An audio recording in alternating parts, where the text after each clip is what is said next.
მოგესალმებით მეგობრებო, მე ვარ ვატო გუნჯილია, თქვენ ახლა იმყოფებით ჩემს არხზე. ძალიან დიდი ხანია ესე პირისპირ საუბარი არ გქონია. პირისპირ საუბარს ვეძახი, როდესაც ესე ვჭდები, დროს მოვნახავ და საინტერესო თემებზე ვსაუბრობთ. ხათაშორის ძალიან ბევრი თემა დაგროვდა, რაც თქვენს ძალიან გაინტერესებთ, არის ასევე საინტერესო სიახლეები. ამიტომ სანამ ამ თემებზე დავიწყებ საუბარს, ერთი დიდი თხოვნა მექნება, რომ აუცილებლად მოიწონოთ ეს ვიდეო და გამოიწეროთ ჩემი არხით, თუ ჯერ კიდევ გამოწერილი არ გყავართ. ეხლა კი მოდი დავიწყოთ. It's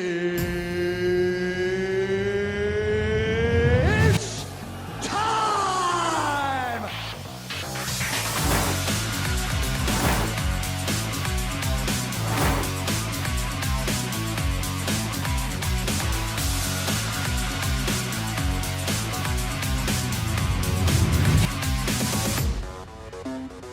პირველი და ყველაზე მაგარი საინტერესო თემა, რაც მინდა გაგიზიაროთ, მოკლედ მერაბის ახალი custom შორტები დამზადდა, ძალიან მაგარი დიზაინი არის, აი ერთი სული მაქვს ამის შესახებ, როდის დაპოსტავენ და როდის ნახავთ მოკლედ ამ დიზაინს, აი დამიჯერეთ, ყველას ძალიან მოგეწონებათ და ძალიან გაგისწორდებათ რა, აი ძალიან მაგარი გამოვიდა, ფერებიც ძალიან მაგარი არის, წარწერაც ძალიან მაგარი არის და ასევე საინტერესო ორნამენტები და მაჩვენებლები არის. დამიჯერეთ, მოკლედ ღირს დალოდებათ და დაპოსტვათ. ესეც უმოკლეს დროში გაკეთდა, იმიტომ რომ ზოგადად სანამ შორტები დაეფრუდება და დამტკიცდება, რომ მებრძოლი ამ შორტებს ატარებს, მანამდე ძალიან ბევრ ტესტირებას აკეთებენ, ანუ დიზაინზე მუშაობას რომ თავი დავანებოთ, რაც ერთ-ერთი ყველაზე მნიშვნელოვანი საკითხი არის, რა თქმა უნდა, იმიტომ რომ ვიზუალურად როგორ გამოიყურება ამას ექცევა ეხლა უკვე ამ შემთხვევაში დიდი მნიშვნელობა, რადგან საჩემპიონო შორტები არის. წარმოიდგინეთ, ეს შორტები შემდეგ უნდა შეიკეროს, შეკერვის შემდეგ უკვე პრაქტიკაში უნდა გაიტესტოს, ანუ მოხმარებაში გატესტვის შემდეგ სხვადასხვა გადაღებებზე უნდა გაიტესტოს ფერები, სად როგორ გამოჩნდება სარეკლამო რგოლებში და ანუ ხო ხვდებით, ანუ თითქოს მარტივი, მაგრამ რეალურად ძალიან რთული პროცესი არის, მაგრამ ნუ რა თქმა უნდა, ჩვენ ყველაფერი მოვასწარით. ეხლა უბრალოდ ველოდებით ამ პრაქტიკების და ტესტების გავლის პროცესში არის და მე ვფიქრობ, როგორც კი ეს ყველაფერი მორჩება UFC-ც ამას დაანონსებს და დაპოსტავს, ან მერაბთან ექნებათ ფოტოსესია და შემდეგ დაპოსტავენ ფოტოსესიის შემდეგ, მაგრამ დაოდებათ ღირს რა, ეს ძალიან მაგარი სიახლე არის. შემდეგი თემა, რაზეც მინდა გადავიდე, არის ზოგადად ისეთი რაღაცები, რაზეც არ უნდა გვიწევდეს საუბარი, ან ზოგადად არ უნდა ვსაუბრობდეთ, მაგრამ ამ შემთხვევაში გადავწყვიტე, რომ რაღაც ამბები გითხრათ, რაც თქვენ გაინტერესებდათ, მაგრამ ცოტა წინ გადავახვევ. მოკლედ UFC-მ დამბლოკა. ამას არ გულისხმობ, რომ რამე YouTube არხზე დამიბლოკა, ან ასე შემდეგ. იყო ესეთი მომენტებიც, რომ YouTube არხზე რამოდენიმე ვიდეო დამიბლოკეს, მაგრამ ანუ ამ შემთხვევაში რა მოხდა? მოკლედ კომპანია სეტანტა ყველამ ვიცით, კომპანიას რომ თავი დავანებო პირველ რიგში, ჩემი მეგობრები არიან იქ და ძალიან მაგარი ბიჭები და გოგოები მუშაობენ და მეც კომპანია სეტანტას ერთ-ერთი ჟურნალისტი, სხვადასხვა ივენთებზე მებრძოლებს სხვადასხვა კითხვებს უსვამდი, რაღაცებს ვიღებდი, ვიდეოს ვაკეთებდი და ასე შემდეგ, ეს ყველაფერი სეტანტას დახმარებით იყო, რა თქმა უნდა, წინა UFC-ზე, როდესაც მერაბის და არმან ცარუკიანის პრესკონფერენცია იყო, მაგ UFC-ზე, როდესაც მოვითხოვე მედია ფასი სეტანტას დახმარებით, უარი მითხრეს და მიზეზი იყო ესეთი, რომ ეგ უკვე ფაითერის თიმში არისო, ანუ მერაბის გუნდს გულისხმობენ და შეიძლება ესეთი კითხვები დასვას, რომ კონკრეტულად რომელიმე მხარეს გამოკვეთილად ხომაგოვდეს ეს ჩანდესო რა. ანუ ეს იყო მთელი ლოგიკა იდეაში. შემდეგ მე რა დასკვნას გამოვიტანე. არ უნდათ რომ აიქ შევძლებდი უკვე ყველა მებრძოლისთვის კითხვების დასმას და უმარზე შემეძლებოდა ჩვეულებრივად იქ რამე კითხვა დამისვა პრესკონფერენციის დროს, ასე რომ ეს ერთ-ერთი მიზეზი იყო, რის გამოც არ მომცეს მედია ფასი. გასაკვირი არის, იმიტომ რომ თითქმის ყველა ჟურნალისტი, ვინც კი დადის UFC-ზე და ზოგადად კითხვებს სვამს და ასე შემდეგ, ყველა ვიღაცას ხომაგობს და ყველას ყავს თავისი ფავორიტი მებრძოლი და ზოგი მეგობრობს, ზოგი საერთოდ ნათესავი არის და ნუ არ არის რა დიდი წრე ესე ვთქვათ რა, ყველას იცნობს. რეალური მიზეზი მაინც ეს გონია რა, არის გამოც მოხდა, რომ რამე კონკრეტული კითხვები არ დამესვა უმარისთვის. ბოლო რამოდენიმე დღეა აფეთქდა სოციალური ქსელი, როდესაც უმარ ნურმაგომედოვის და მაგდის საერთო ვარჯიშიც ფოტო დაიპოსტა, ნუ ატყდა ერთი ამბავი, გადაიპოსტა ყველგან. ამ ამბის შემდეგ ძალიან ბევრმა ადამიანმა მომწერეთ პირად შეტყობინებაში, Instagram-ზე, ძალიან ბევრმა ადამიანმა დააკომენტარეთ YouTube-ის კომენტარებში. ყველამ წერდა და მეკითხებოდა, თქვით რამე სიმართლეა, არ არის სიმართლე,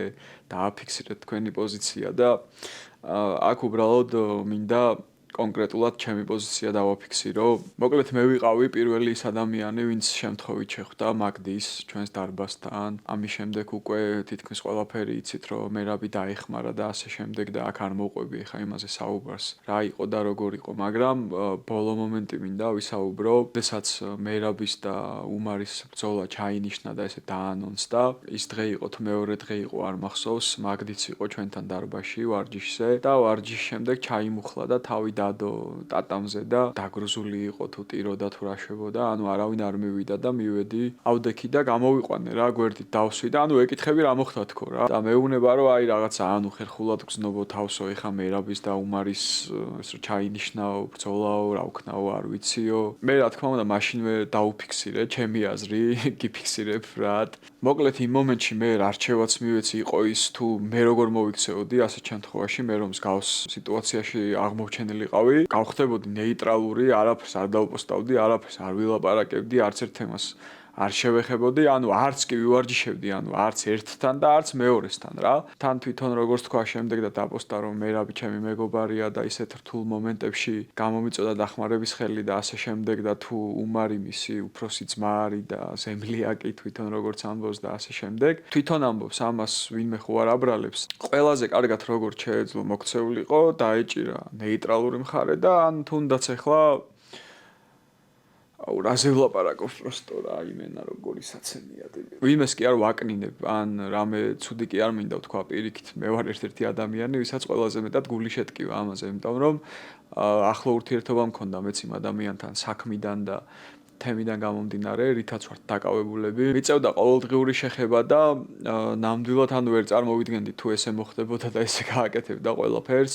რა ვიცი, მოკლედ ეს ნეიტრალიტეტობა ჩემი აზრით უშველი და საქმეს, თუ მართლა მეგობრები არიან და თვითონ როგორც იძახის ესე ორივე ადამიანი მის ახლობელია. ჩემი ორი ახლო მეგობარი რო ჩხუბობდეს, თუ მართლა ჩემი ახლო მეგობრები არიან, მაგ შემთხვევაში როგორ მოვიქცევი, თუ ეს გარდაუვალია და უნდა იჩხუბონ, რა თქმა უნდა ნეიტრალური ვიქნები და არ ჩავერთვები არსად და არც ერთს დავეხმარები და არც მეორეს რა. ვალაშე სტარო. სახში იყავი? ხო. შენი მანქანა სად აყენია? არაფერი. არ აყენია რა? არ ვიცი, მთელი დღე სახში ხარ? ხო. და სად დააყენე მანქანა? არ ხარ მთელი დღე სახში მე кайფ. მთელი დღე არა, რაღაც უნდა ვიყავ. მე მაგას გეუნები, ან მთელი დილით ხო არ იყავი?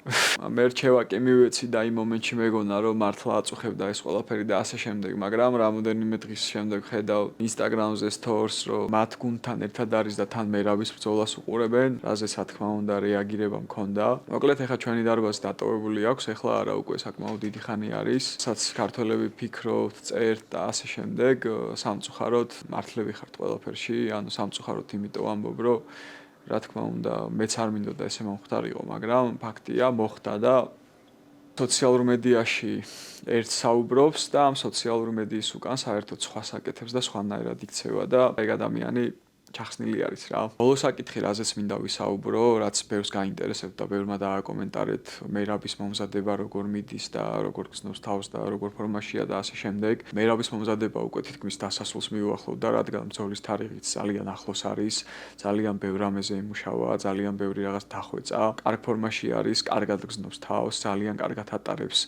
სპარინგ რაუნდებს, საკმაოდ აქტიური იყო, რა თქმა უნდა, ორჯერად ვარჯიშებზე იყო გადასული და მაქსიმალურად კონცენტრირებული და ჩართული ბრძოლაზე. ანუ იმაზეც აისახებოდა ეს ყველაფერი, რომ როგორც ნახეთ, სოციალურ ქსელებში იმდენად აქტიურები არ ვიყავით და არ ქონდა რაღაც სპეშალ გადაღებები და ასე შემდეგ, იმიტომ რომ ამ შემთხვევაში მაქსიმალურად ვარჯიშზე და სწორ ვარჯიშზე ვიყავით ორიენტირებულები. ბევრმა იკითხეთ ის, რომ რატომ არ არის მერაბი ამ ბრძოლაში ფავორიტი. მერაბს სულ ისეთი მებრძოლები ყავს დამარცხებული, ვისთანაც თითქმის მთელ მსოფლიოს ეგონა, რომ თვითონ მერაბი დამარცხდებოდა, მაგრამ ყველაფერი პირიქით ხდებოდა, ყველგან გამარჯვება მოიპოვა. ზუსტად ასე იქნება ამ შემთხვევაშიც. იმაში დამერწმუნეთ მეგობრებო, ერთ მომენტს გავიხსენებ, მერაბი, როდესაც შონომალისთან ოქტაგონზე ადიოდა ბრძოლამდე, ჩემი სიტყვები რაც იყო უთხარი ის, რომ როგორც ყველაფერი გაქვს მოპოვებული შენ ცხოვრებაში, ისე მოიპოვე ეს ბრძოლაც და ეს კამარიც მეთქი, ეს მოხდება ამ ბრძოლაშიც 1,000,000% დარწმუნებული ვარ. მერაბი ყველაფერს გააკეთებს, თავის მაქსიმალურს გააკეთებს ბრძოლაში, ყველა შანსს გამოიყენებს, რაც კი ექნება და თავს დადებს რა, ამაში ორი აზრი არ არსებობს და აი კბილებით და სისხლით შეინარჩუნებს და არაფრით არ დათმობს რა ამ კამარს. ორი აზრი არ არსებობს ამაში და დარწმუნებული ვარ, რომ ეს ესე იქნება. ყველაზე მთავარი ის არის, რომ ჩვენ ბინძური წესებით არ ვითამაში არასდროს და არ ვითამაშებთ, რასაც ჩვენი მოწინააღმდეგეები აკეთებენ და კადრულობენ და ამაზეც მიიღებენ საკადრის პასუხს. თქვენ კი დიდი მადლობა მინდა გადაგიხადოთ, რომ ესე მხარს გვიჭერთ, გვერდში გვიდგახართ, აკომენტარებთ. ძალიან ბევრი ადამიანი მწერს პირად ჩატყობინებაში, მაგრამ სამწუხაროდ ვერ ვახერხებ. ყველას რომ პასუხი გაგცეთ, ძალიან მადლიერი ვარ ყველაფრის. კიდევ ერთხელ შეგახსენეთ, რომ აუცილებლად მოიწონეთ ეს ვიდეო და გამოიწერეთ ჩემი არხით, თუ ჯერ კიდევ გამოწერილი არ გყავართ და ღმერთი ჩვენთან ერთად არის და ყველაფერი კარგად იქნება. აბა დროებით.